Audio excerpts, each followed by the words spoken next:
Tu ouvres ton téléphone pour passer le temps. Après 1 minute, 15 minutes, 1 heure, qu'est-ce que t'as regardé? Un bébé animé grâce à l'IA? Un parcours Minecraft collé à côté d'un podcast? Ou Macron qui dit « For sure ». En gros, plein de contenus qui nécessitent très peu de réflexion. Ce qui fait qu'à la fin, tu as complètement tout oublié, ou presque. On scrolle pendant des heures, et une fois fini, on a l'impression que le temps a avancé sans nous, avec le sentiment coupable d'avoir perdu son temps dans le vide. Et le pire, c'est qu'on le sait tous. On sait que ce que nous regardons n'est pas forcément très qualitatif. On sait que ça nous apporte rien et qu'on pourrait faire autre chose de plus rentable. Et pourtant, ça n'empêche pas que ce genre de contenu fasse plusieurs millions de vues. Alors pourquoi? Pourquoi est-ce qu'on retrouve autant de contenu bas de gamme sur les réseaux? Pour répondre à cette question, il va falloir comprendre comment on en est arrivé là. Et surtout, pourquoi on n'arrive pas à s'arrêter. Pour commencer, on va prendre Internet en 2010. Les créateurs de contenu étaient seulement des gens simples avec une caméra et un micro. Ils voulaient simplement partager leur quotidien, leur passion, etc.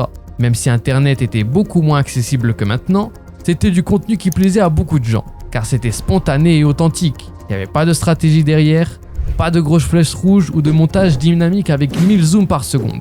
Pour prendre le cas de la France, on avait Cyprien, Diablo X9 ou les What the Cut de Antoine Daniel. Même si beaucoup de créateurs de contenu d'avant ont mangé des sauces entre temps, mais l'avantage c'est qu'avant on pouvait plus s'identifier à des gens sur internet. Juste un mec passionné avec sa communauté, que ça soit des fans de jeux vidéo, d'animé ou autres, alors que maintenant tout est calculé.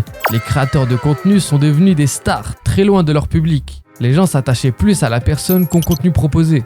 Et en vrai, ça me fait penser que c'est un peu pareil pour les jeux vidéo. Avant, les développeurs faisaient des jeux par passion ou pour proposer une vraie expérience à leurs joueurs. Alors que maintenant, quand on regarde les studios, on voit que le jeu vidéo, ce n'est plus qu'un business. Même s'il y a certains studios qui se battent encore pour garder cette énergie. Mais petit à petit, on a commencé à mesurer. Les likes, le watch time, les taux de clics et plein d'autres choses. À partir du moment où on a pu mettre des chiffres sur l'attention des gens, tout a changé. Pour l'argent, on a sacrifié toute l'âme du contenu pour avoir du contenu vide mais qui fait des stats. Et ça ne date pas que de maintenant, car il y a un concept en économie qui s'appelle la loi de Goodhart. C'est un économiste britannique qui a formulé en 1975 un truc tout simple.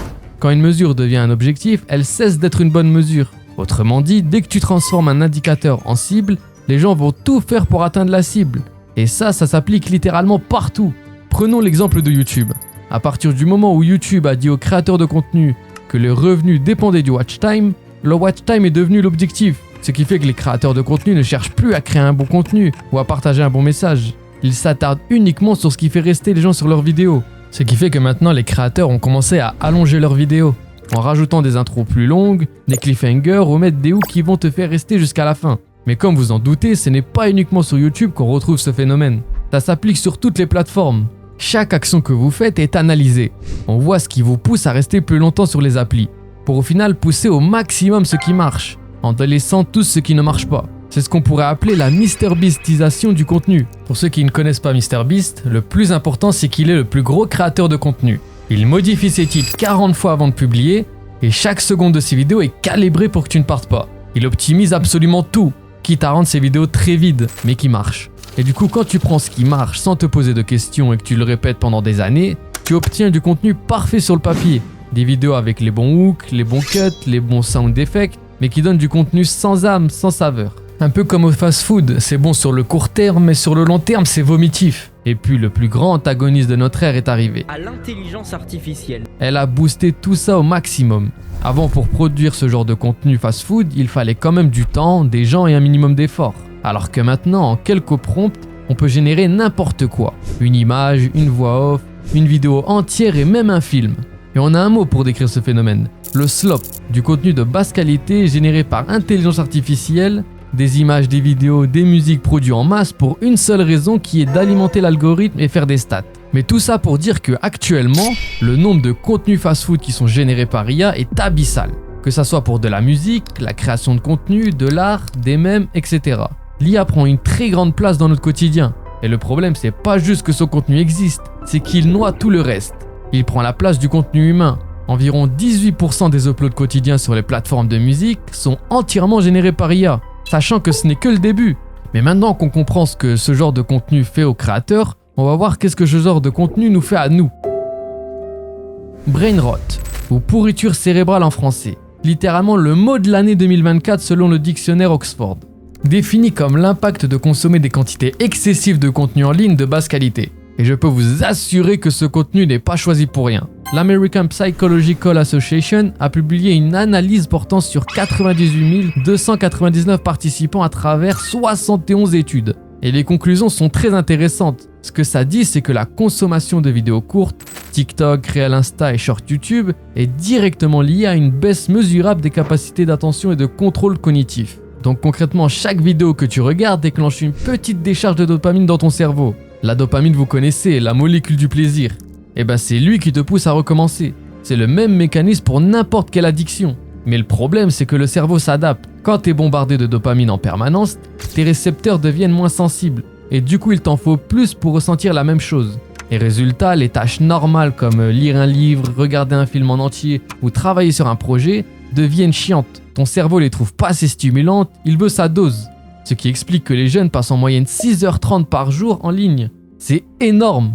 Et les conséquences sont plus graves que de la simple perte d'attention. L'étude de l'APA documente l'isolation sociale, la dégradation de l'estime de soi, l'anxiété et une solitude croissante. Et il y a un truc encore plus vicieux que ça, c'est qu'après chaque session de scroll, ton cerveau vit un mini crash de dopamine. Tu te sens vidé. Et qu'est-ce que tu fais? Tu retournes sur l'appli. Exactement comme une addiction. C'est littéralement un cercle vicieux. Le produit crée le manque, et le manque pousse à consommer le produit. Ce qui fait que maintenant on devient de plus en plus flemmard. Pas parce que t'es devenu bête, mais parce que ton cerveau a été modifié pour fonctionner autrement. Et en plus, l'impact sur la culture, oh là là. Prenons le cinéma. Des suites, des remakes, des reboots.